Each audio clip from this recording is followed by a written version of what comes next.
facturita a esa empresa de maletín que le refactura a $10 cada caja.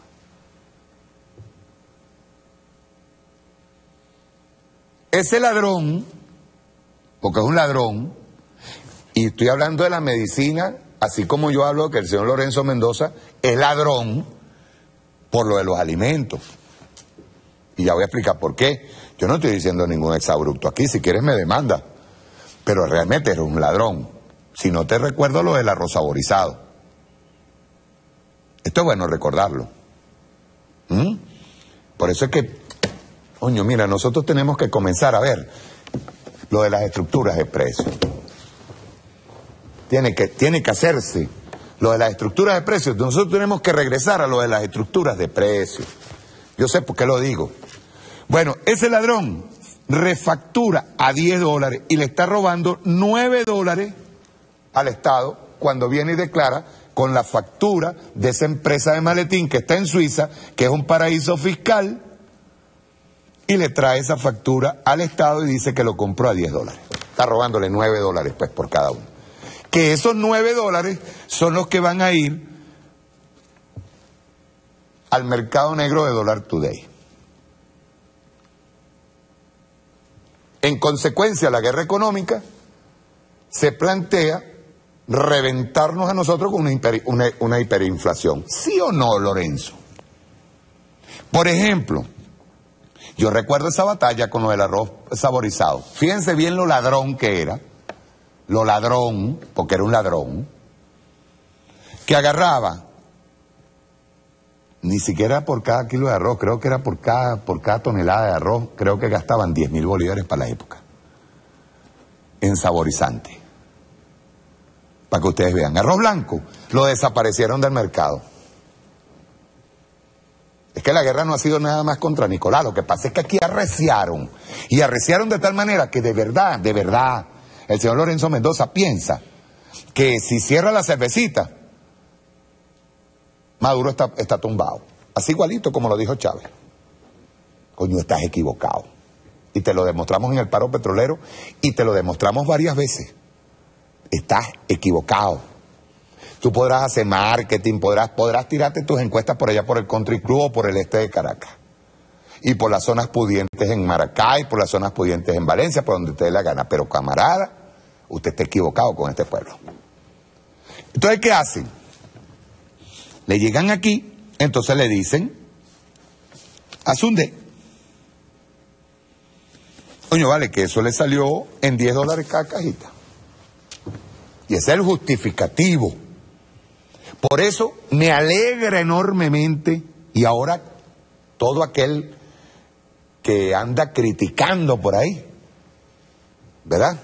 Me diga si Nicolás en este momento no acaba de dar un paso, pero extraordinario, en cuanto al ataque duro en lo económico contra la oligarquía. Vamos a ver qué aparecen mañana, porque a lo mejor aparecen mañana criticando esos que son asalariados y que, coño, que Nicolás lo dijo perfecto, esos que están asalariados de la embajada norteamericana y que tienen plumita de izquierda. Me encantaría. Pues yo sé quiénes son. Yo los conozco. Bien, resulta que Sunde recibía esa factura como cierta. Por eso es que la ley la implosionaron, la oligarquía. La pulverizó. Por ejemplo, les doy otro dato.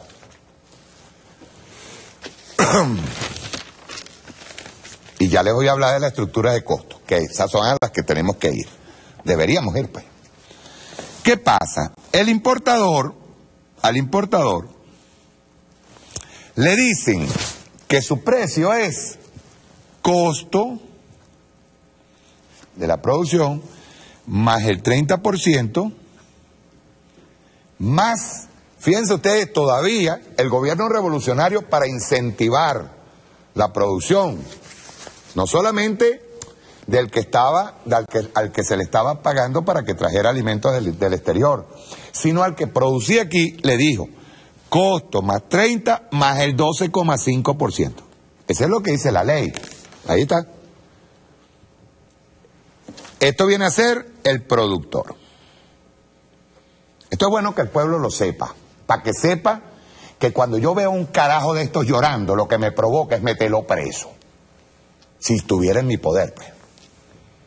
Porque son unos sinvergüenza. Son sinvergüenza y atentan contra el pueblo y después salen el Roy y el otro, los de Fedecámara, los de Consecomercio, salen hablando paja en televisión. El productor le dan, fíjense bien, para el costo, para el precio, para cómo lo van a vender, le dan costo más el 30% de ganancia y todavía le daban el 12,5%. ¿Así? El 12,5% para incentivar la producción. ¿Saben lo que hacían? Bueno, esta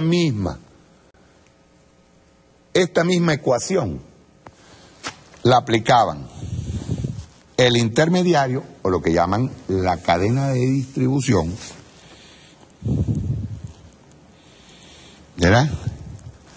El mayorista, pues, el que la llevaba. La aplicaba también el que la recibía, el mayorista. Se la vendían así al que vendía el abasto.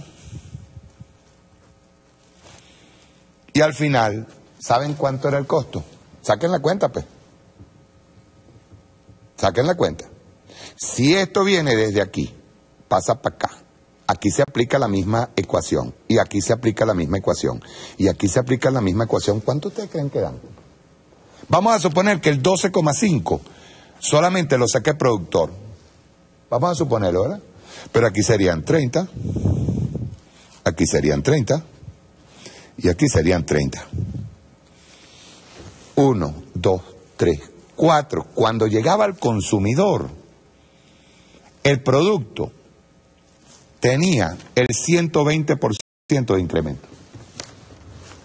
Pero nada más que eso, no, es que después al final el mismo productor o intermediario le colocaba la etiqueta de precio de valor tal y clavaba más. Esa era la fórmula. ¿Qué es una estructura de precio? La estructura de precio es que esta gorra, así es como se hacía lo de la estructura de precios. Por eso es que el libre mercado, eso de que la mano invisible del mercado controla los precios, eso es mentira. Esta gorra que está aquí tiene un costo en hilo, tela, un cartoncito que lleva aquí adentro, etiqueta, si es que la tiene,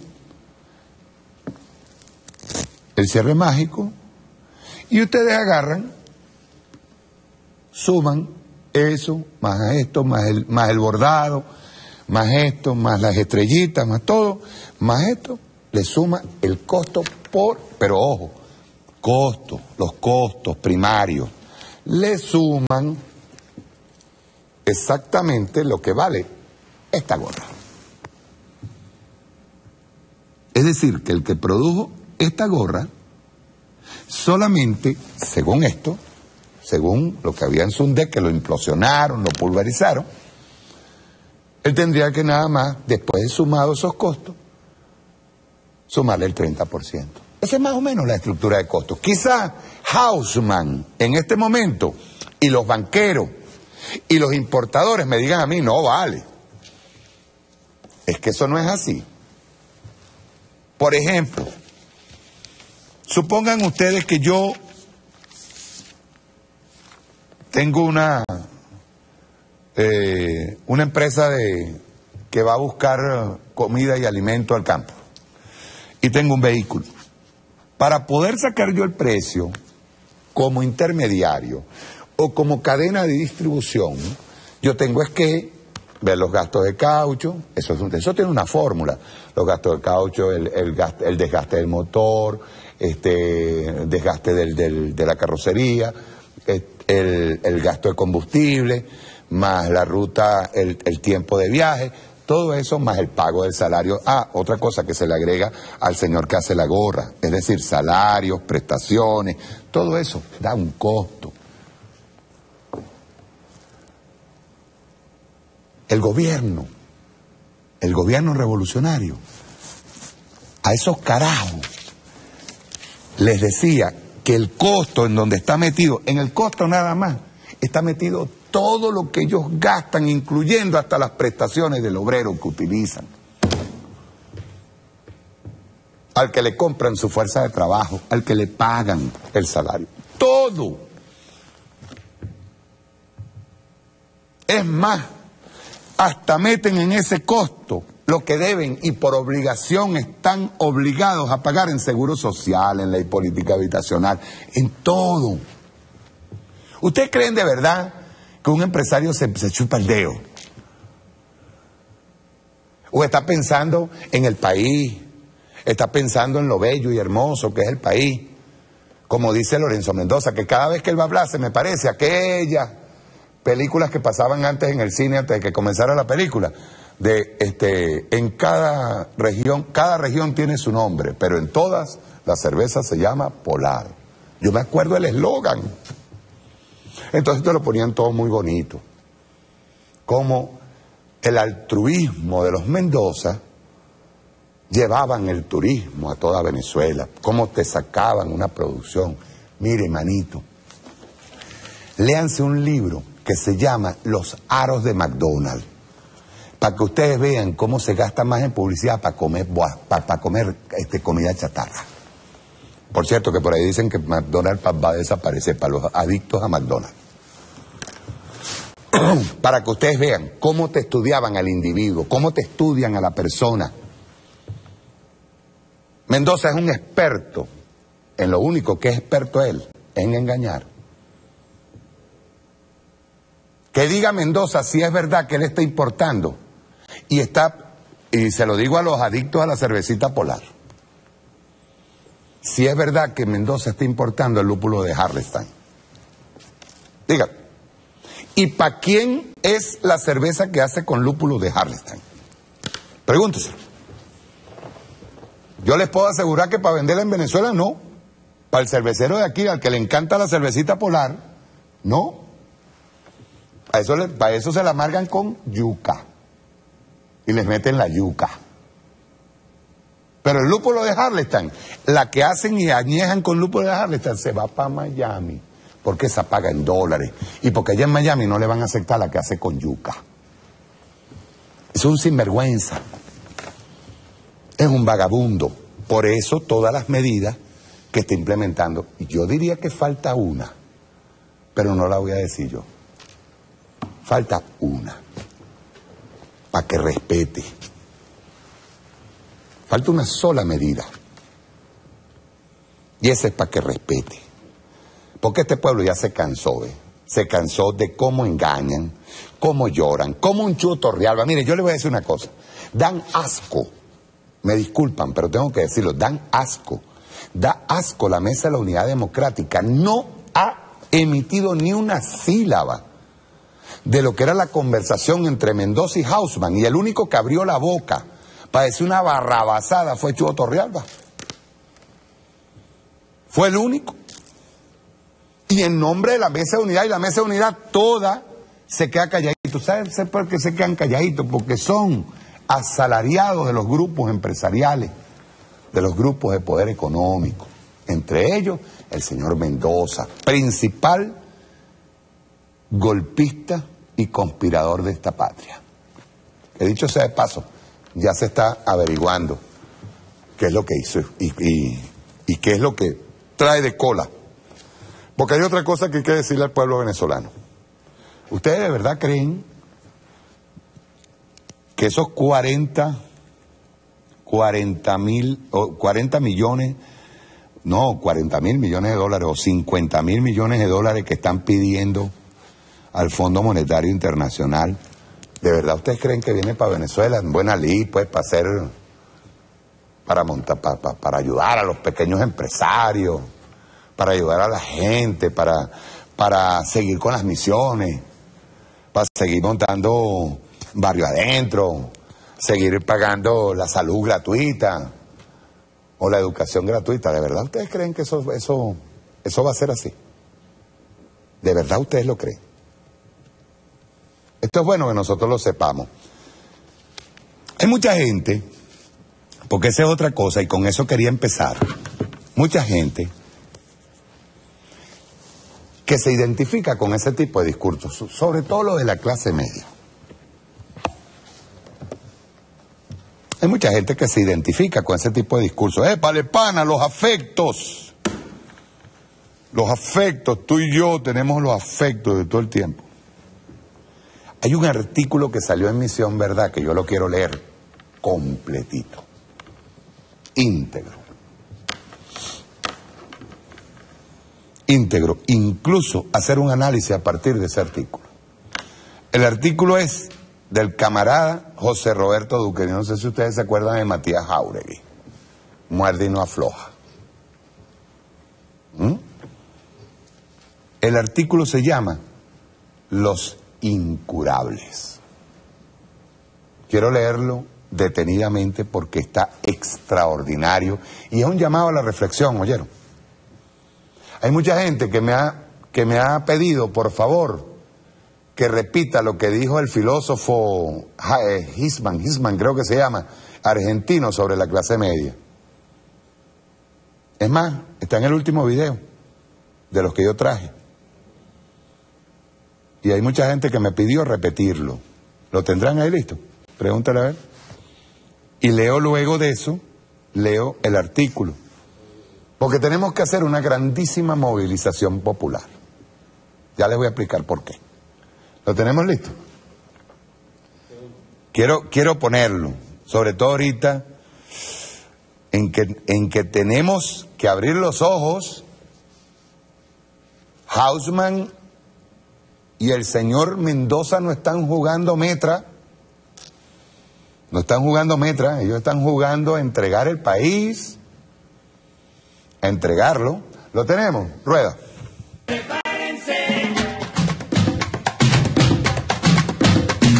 ¡Cuidado!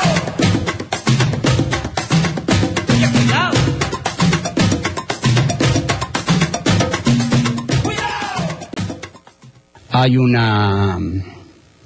una interpretación existencial de la clase media que voy a dar y que es la siguiente. Préstenme atención. La ontología quiere decir una teoría del ser. Vamos a dar una teoría del ser de la clase media. La clase media no quiere ser lo que es clase media. La clase media quiere ser clase alta. Y la clase media no quiere ser clase pobre, no quiere ser pobre, tiene terror a ser pobre. Este es un esquema existencial durísimo. ¿Por qué? Porque la clase media no quiere ser lo que es, no quiere ser clase media. Quiere ser algo que no va a ser nunca, clase alta, y tiene mucho miedo de ser algo que no es, pero puede ser, clase baja. En esta coyuntura, ¿qué hace la clase media? Bueno, cuando la derecha arroja a la clase media a la pobreza, la clase media se une a los pobres y larga esa consigna. Piquete, cacerola, la lucha es una sola. Entonces surgen los gobiernos populistas y la clase media está contenta hasta que recupera su nivel adquisitivo. Cuando recupera su nivel adquisitivo, la clase media se harta de los gobiernos populistas y se une a las clases altas, que es algo que quiere denodadamente. Cuando se une a las clases altas la vuelven a hundir en la pobreza. Y ahí entonces vuelve a reclamar a los gobiernos populistas. O sea, de este círculo realmente viscoso y vicioso, Argentina y América Latina tienen que salir de esto. Lo cual exigiría una decisión por parte de la clase media de qué quiere ser. ¿Qué quiere ser? ¿A quién se quiere unir? Yo diría que tiene que reconocer que su destino está más cerca de las clases pobres de lo que cree, porque las clases altas gobiernan exclusivamente para ellas y si necesitan mandar a las clases medias a la pobreza, las van a mandar.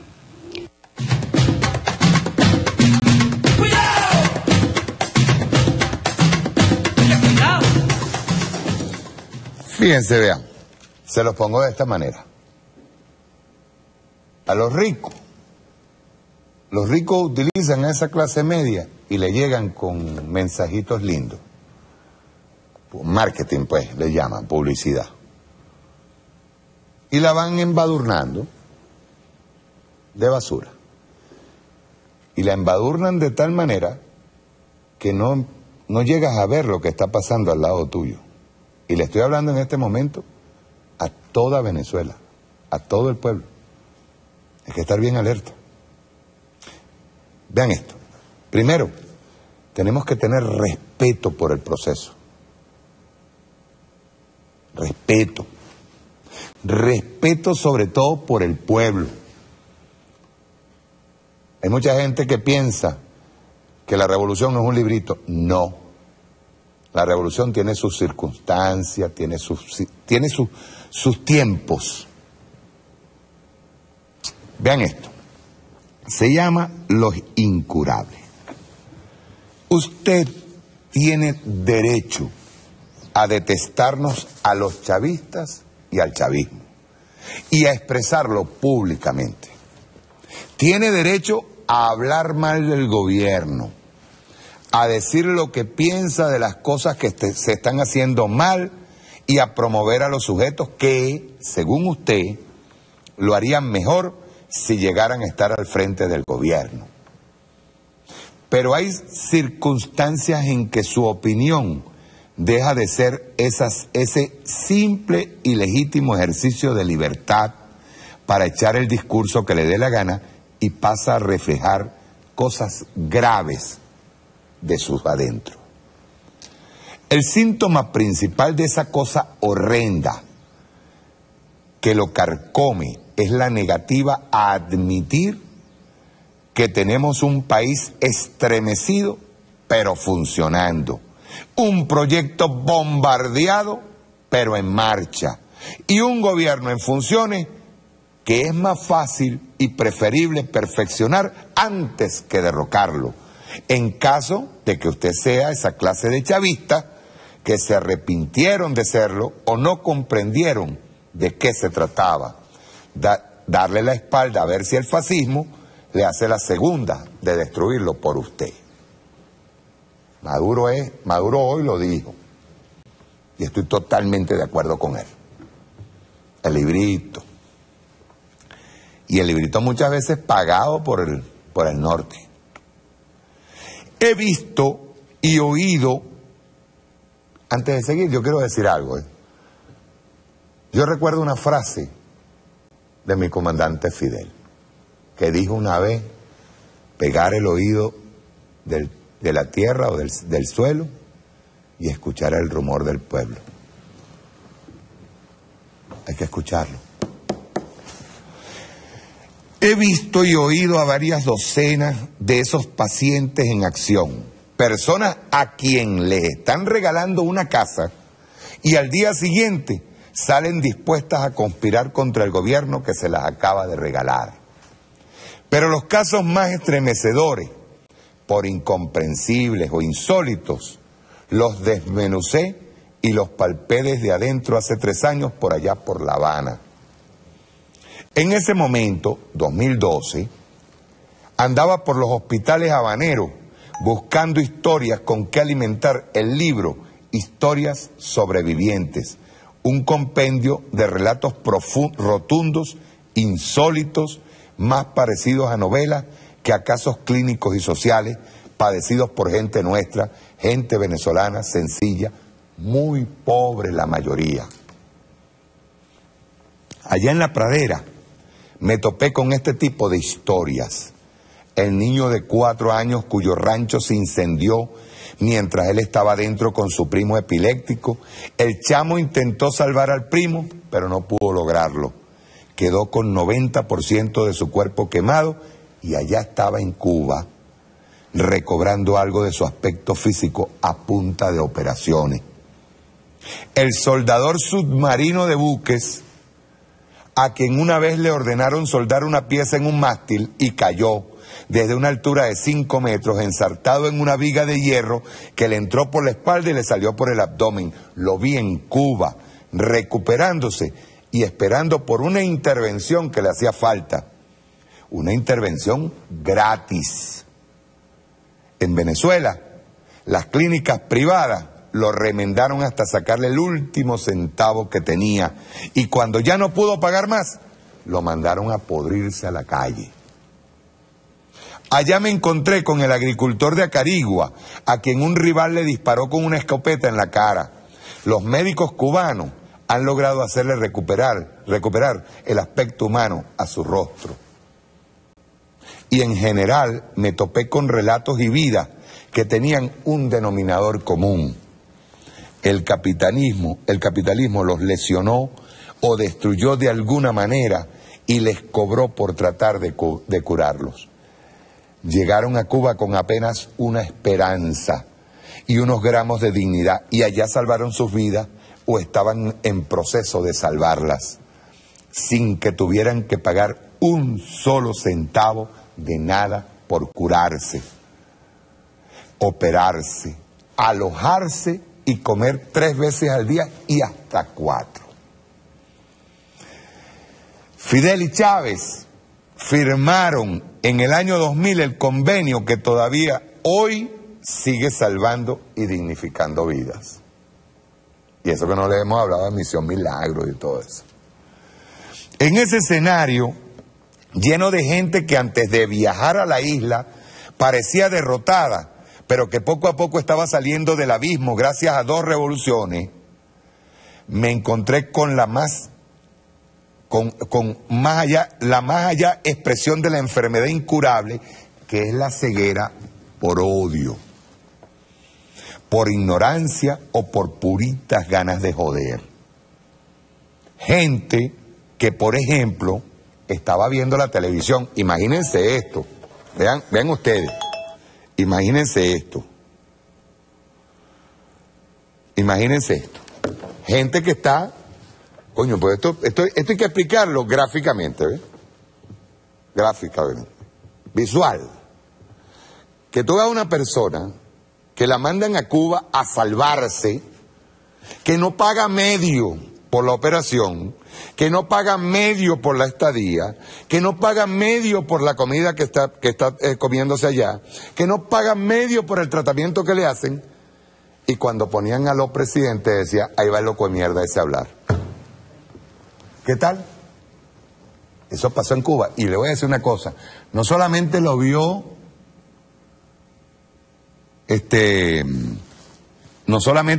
Matías Jáuregui o José Roberto, yo lo vi.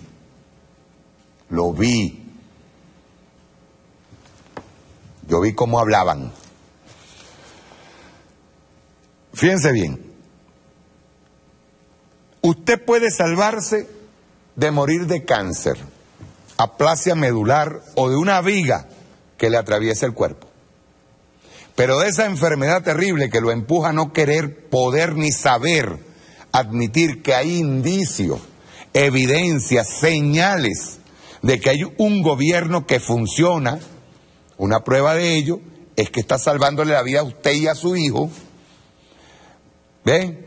Hermano, usted no se va a salvar. De esa mierda, usted no se va a salvar. Porque pase lo que pase en el país, llegue el gobierno que llegue, u ocurra el milagro o cataclismo que sea, usted ya se murió. Ya se está pudriendo, ya no es capaz de comprender nada. De regreso a Venezuela, le comenté estas cosas a mucha gente, pero no quise hacerlo a modo de denuncia contra nadie en particular. Johnny Ramos, el coordinador del Convenio de Salud Cuba-Venezuela, sí me adelantó después y estuvo hablándome de esto. Dijo que sí, que tenían noticias y altercados suficientes que revelaban este raro drama y que la posición de los gobiernos de Cuba y Venezuela al respecto era no hacer nada. ¿Y saben por qué? Porque garantizar la salud de los venezolanos era una política de Estado. Y no había razón alguna para negarle ese derecho al pueblo antichavista. Eso me lo dijo Johnny. Me dijo, fíjate bien y verás que no hay ninguna política del gobierno donde no haya gente más dispuesta a criticar y exigir que a agradecer. Me paro y me detengo allí. Lo dije en una oportunidad, hace poquito lo dije. En un avión, de Conviasa, por cierto, viniendo no voy a decir de dónde, una señora todo gañote, y no les da vergüenza, ¿oyeron? A todo gañote decía que venía porque le iban a entregar en Venezuela Productiva un Chery Orinoco. Que ella no era chavista. Y que se olvidaran de que iba a firmar alguna cosa para inscribirse en el PSUV.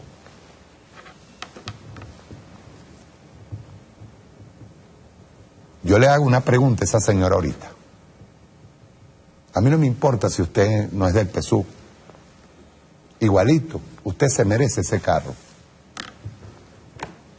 Pero hágase una pregunta, señora. Por lo menos debería callarse la boca. ¿Usted sabe por qué? Porque usted compró un Chery Orinoco, debe andar en los 750, 800 mil bolívares. Vaya a comprarse un Toyota Corolla. A ver cuánto le sale y son lo mismo. Son lo mismo. Es el mismo tipo de carro. Porque el Chery, y digamos, no digamos el cárcel aquí en Maracay, el Centauro, es tecnología alemana. Por lo menos debería callarse la boca. Eso es igual que te entreguen un apartamento. Y tú digas a boquejarro, yo no soy chavista. A mí nunca me gustó Chávez ni me gusta Maduro. Pero yo me merezco la casa. Eso es verdad, señora. Usted se merece esa casa. Pero voltea así para los lados. Porque usted nunca, y por eso dice José Roberto Duque que cuando uno muere de odio y de ceguera, queda muerto en vida. Voltee, señora, porque en este país en 40 años no entregaron apartamentos como los que están entregando ahorita. No vuelva a decir eso. Por lo menos tenga la dignidad de cerrar la puerta y empezar a disfrutar del apartamento que la revolución bolivariana y el proceso bolivariano le entregó a usted. Váyase y métase allí en conlayave.com y averigüe cuánto cuesta un apartamento en las inmobiliarias privadas. Averígüelo. Y después vea, cuando usted va a la inmobiliaria nacional, que es del Estado, a pagar, o por un crédito en el Bicentenario, un crédito en el Venezuela o un crédito en Banavi, ¿cuánto va a pagar usted mensual por 20 años, 25 y hasta 30 años? Sería bueno que sería... Yo les voy a decir una cosa, esto es una pelea de conciencia. De conciencia, porque hay gente que sabe lo que pasaba en la Cuarta República, llegaron a perder apartamentos y carros con los créditos indexados, con las cuotas balón, pero no llegaron a entender nunca qué es este proceso. Les metieron en la cabeza que aquí hay una cosa que se llama comunismo. Ellos no saben qué carajo es eso. Ellos no saben ni siquiera qué es socialismo. Ellos no tienen idea en la cabeza de qué es eso, pero el capitalismo y el imperialismo a través de sus medios de comunicación le dijeron que eso era algo malo, que eso era como el ogro, que eso es terrible. Y es más, hasta el mensaje ha sido hasta racista, ¿ves? ¿Por qué? Porque para su época dijeron que el sambo no tenía derecho a gobernar el país. Y ahora el negro no tiene derecho a gobernar el país. Eso se lo dijeron a usted a través de los medios. Y usted, porque lo peor de todo es que aquí nadie me puede decir que es de sangre pura aria. Eso es mentira. ¿Ves? Porque yo he visto a gente morena despotricando de los negros en ese sector de clase media. O por ejemplo, como pasaba ahorita en La Guaira, que empezaron a crecer edificios por todos lados, y coño, con la firma de Chávez. Y ya la gente empezó a vender los apartamentos de los sectores privados, porque se están mudando esos chavistas por ahí. No son capaces de sentarse, ser humanos, y pensar, de verdad pensar. Coño, yo tengo derecho, pero también el que está allí en el barrio tiene derecho. Una cosa que no la pensó nadie nunca en este país, sino Chávez y a todos estos liderazgos que están en este momento empujando con Nicolás al frente para una revolución. Por eso es que nosotros nos vamos a movilizar. Es más, yo le hago un llamado a todos los que a los que conocieron la Cuarta República. Carajo, siéntense, pongan su casa como una especie de escuelita, para que le enseñen a todos sus hijos qué pasaba en la Cuarta República.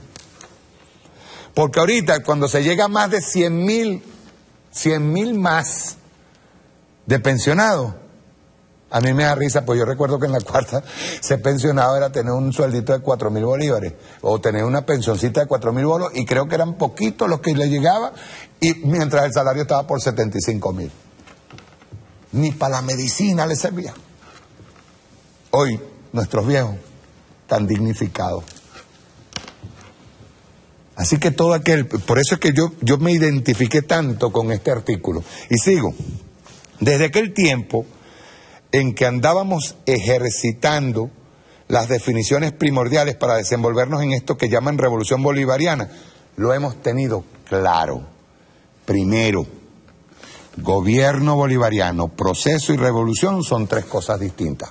Yo creo que sí. El sujeto y actor principal en una revolución es el pueblo. Y entiéndase por pueblo a la gente empobrecida por siglos de explotación. Chávez no nos prometió hacernos una revolución para llevárnosla a la casa envuelta en papel de regalo. Nos invitó a todos a hacerla. Los órganos del gobierno han subvertido al Estado de forma tal que a los ciudadanos nos sea viable hacer una revolución. Esa es su misión. Pero el que está esperando que el gobierno haga la revolución está pelando bolas. Si uno no acompaña al gobierno a hacer la revolución, olvídenlo. Yo no me voy a sentar a la puerta de mi casa a esperar que la revolución llegue a mí. O aquí, o me siento debajo de una mata a esperar que me llueva una hojita con billetes o con bolívares para ver cómo hago y vivo. La revolución es colectiva, es el pueblo, todo. ¿Ustedes creen que lo que estaba pasando con Haussmann y con el señor Lorenzo Mendoza, que ese carajo no tiene, escúchenme bien, ni siquiera él fue el que hizo la empresa? Como dice Larissa, es verdad, él fue un espermatozoide afortunado, que le tocó un quino. Salió de un millonario que le entregó, sin él hacer el mínimo esfuerzo, le entregó una empresa con real. Y de paso, una empresa que vivió del Estado venezolano siempre. Nunca utilizaron sus dólares generados por su empresa, los utilizaron para beneficiar al pueblo venezolano. Nunca. Y eso sí se los puedo asegurar.